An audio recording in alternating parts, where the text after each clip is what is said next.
جمعے کا دن، کیونکہ بہرحال میرے لیے واجب ہو جاتا ہے کہ جمعے میں ایک حصہ جمعے کے اس ہستی پر گفتگو کی جائے کہ جس کا یہ جمعہ ہے، اور وہ کوئی نہیں ہے جان محترم، وہ یوسف زہرا ہے۔ ایک صفت یوسف زہرا، 100 پتہ نہیں 1,80,000 یا 1,80,000 جو ایک کتاب ہے، بہرحال اس کے اندر امام کی نام ہے، امام زمانہ کے، اور ہر نام کا کوئی نہ کوئی بہرحال ریزن ہے۔ یوسف زہرا بھی امام کا ایک نام ہے۔ یوسف یعنی خوبصورت، ظاہر ہے حضرت یوسف علیہ السلام جتنے خوبصورت تھے، یہ یوسف زہرا ہے۔ اور ظاہر ہے جب یہ آئیں گے تو بیوی کے ان سب ارمانوں کو پورا کریں گے۔ آج دنیا میں ہونے والا ظلم، بے عدالتی، یہ بتا رہی ہے۔ آج آپ کے سامنے پوری دنیا بیدار ہوئی ہے، کھڑی ہوئی ہے، لیکن کون کر سکتا ہے؟ کوئی بھی نہیں کر سکتا۔ 57 مسلم ملک ہیں، کچھ بھی نہیں کر پائے، بیٹھے ہوئے باتیں ہی کر رہے ہیں، سوائے کچھ کے جو تھوڑی بہت حرکتیں ہو رہی ہیں، لیکن کون ہے؟ کیونکہ ہر کسی کو اپنے مفاد، اپنے فائدے، جو اس کا انٹرسٹ ہے اس کی وہی ہے کہ جسے اپنا فائدہ نہیں چاہیے، جو صرف خدا کے لیے آئے گا، اور وہ وہی ہے۔ اس تک پہنچنا ضروری ہے جان محترم۔ ہمارے ذہنوں میں یہ کانسیپٹ ہے کہ امام آئیں گے۔ امام کی ایک صفت منتظر بھی ہے اور منتظر بھی ہے، یعنی امام انتظار بھی کر رہے ہیں، اور امام وہ بھی ہیں جن کا دوسرے بھی انتظار کر رہے ہیں۔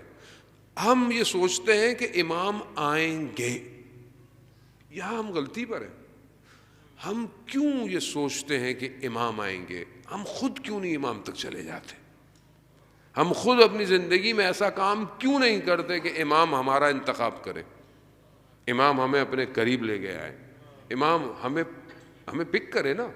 کیونکہ ہمیں دیکھیں، ایسا تو ہے نہیں، روایات ہیں جو اسپیشلسٹ ہیں مہدویت کے، وہ یہ کہتے ہیں کہ امام کے گرد ابھی بھی ایسے سراؤنڈنگ میں لوگ ہیں جو امام کا کام کر رہے ہیں، اور وہ عام لوگ ہیں، نارمل لوگ ہیں، مگر ان کا انتخاب ہوتا ہے، اور وہ عام زندگی جیتے ہیں، اس کے بعد ان کا انتقال ہو جاتا ہے، اور پھر وہ مر جاتے ہیں، پھر دوسرا ان کی جگہ لے لیتا ہے۔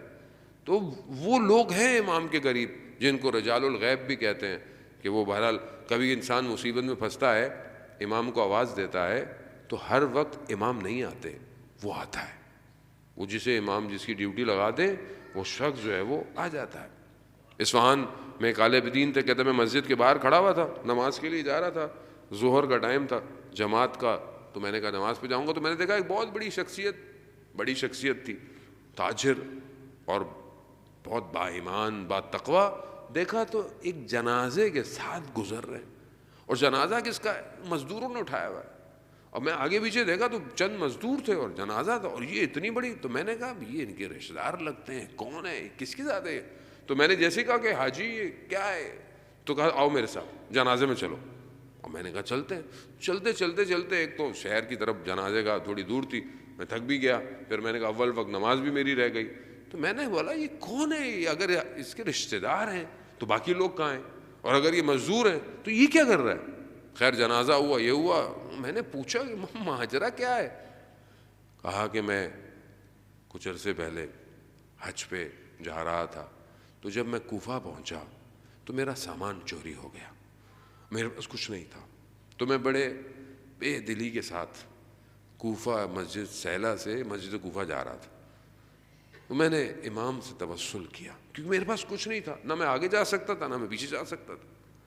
تو ایسے میں سواری گزری، جب سواری میرے قریب آئی تو کوئی اور نہیں تھا، امام تھے۔ تو میں نے امام کی طرف، امام نے بولا کہ کیا ہوا؟ اب میری ہمت نہیں کہ میں امام سے کہوں، میں کہا نہیں، بولا تھکاوٹ ہے سفر کی۔ ہاں نہیں، کیا ماجرا ہے؟ پتہ ہے یہ کہنا تھا۔ تو امام نے ایک نام لیا، حالو، یہ نام لیا، تو میں نے دیکھا کہ ایک شخص نمودار ہوا۔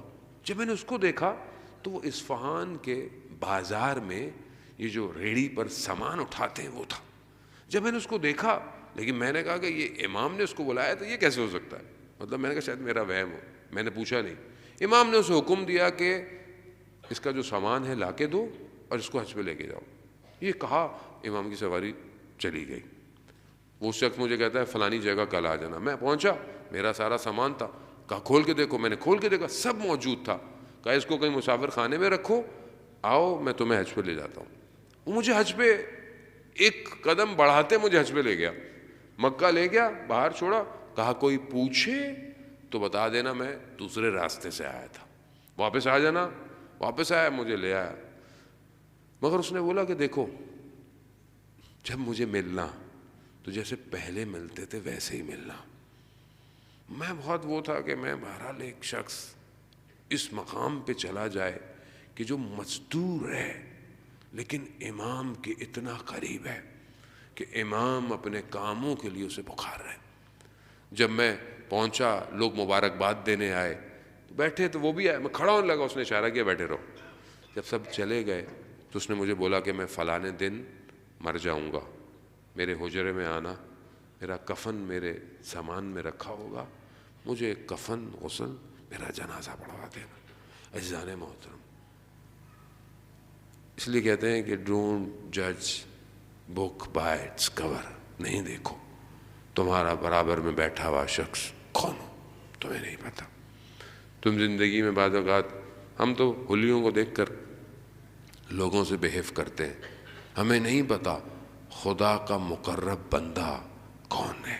عزیزان محترم, اگر ہم ایسے شخصوں کو دیکھیں, اگر ہمیں کوئی ملتا نہیں ہے, کتابوں میں علماء بیان کرتے ہیں, اپنے اندر صلاحیت پیدا کریں, کوالٹیز کو انہینس کریں. جیسے دنیا کی چیزیں سیکھتے ہیں, لینگویج سیکھتے ہیں, اسکلز سیکھتے ہیں, کمپیوٹر سیکھتے ہیں, پروگرامنگ سیکھتے ہیں, سیکھتا ہے نا آدمی.